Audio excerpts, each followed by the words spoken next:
if you are working with a client, potential client, past client, whatever, I think it's true in all contexts, in all relationships, but specifically in our businesses, where our explicit job is to help, to serve, to support.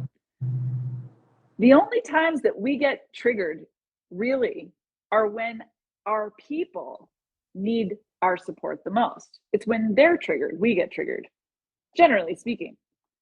So these are the most important to be resourced, the most important moments to be loving, the most important moments to be present. And they're the hardest ones, because if we're triggered, we're like,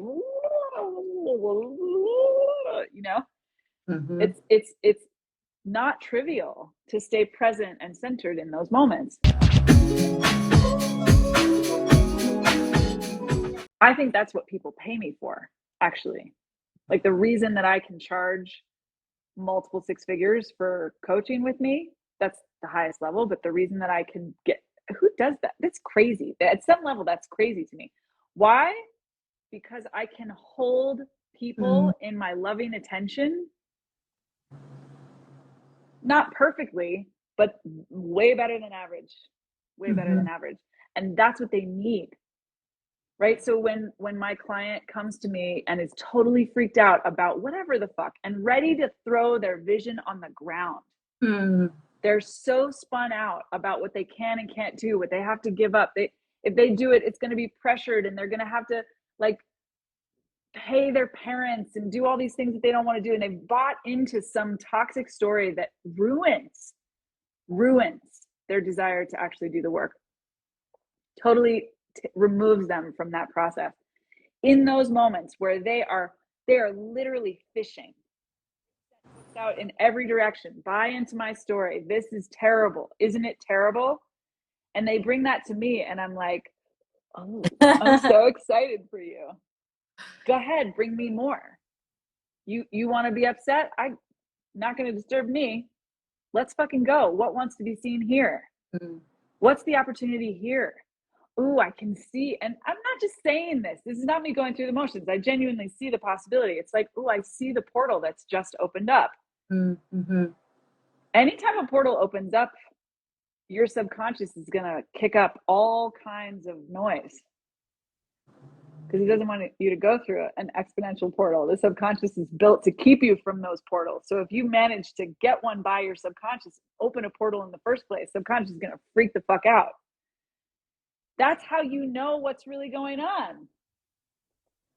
That's another way of talking about this. This work changes how we love, because when we work consciously with the subconscious material, the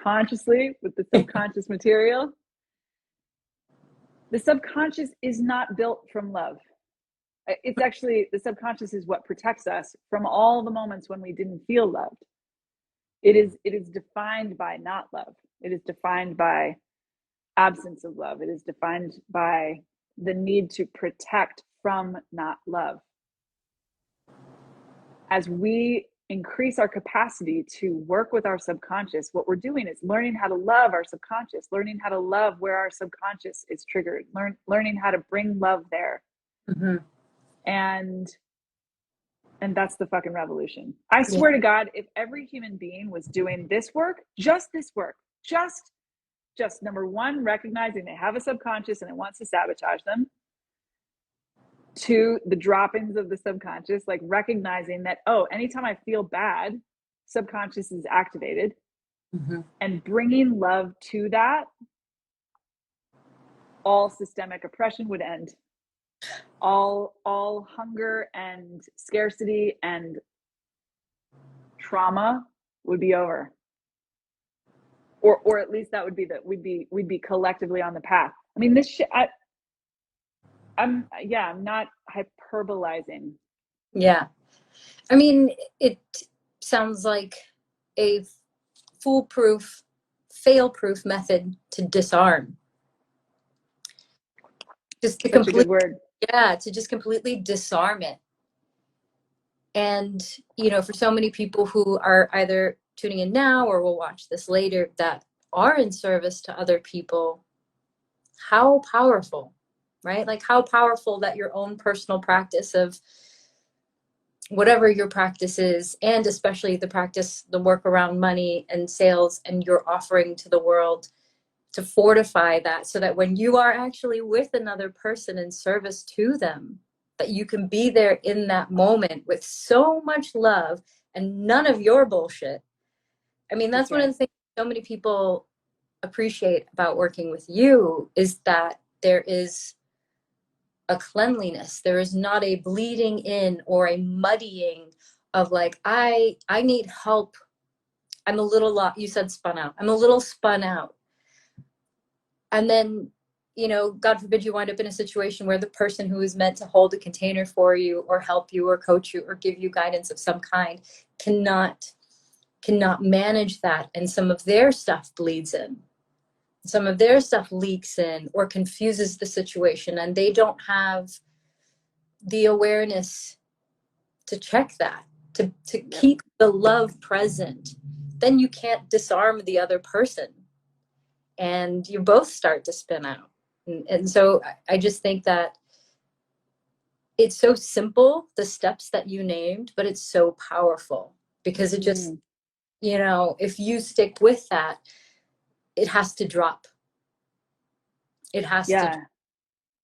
I want to echo and go deeper into two things that you said. One is I do want to explicitly name, I get this feedback all the time these days, that what makes me important to my clients is the cleanliness of my energy field.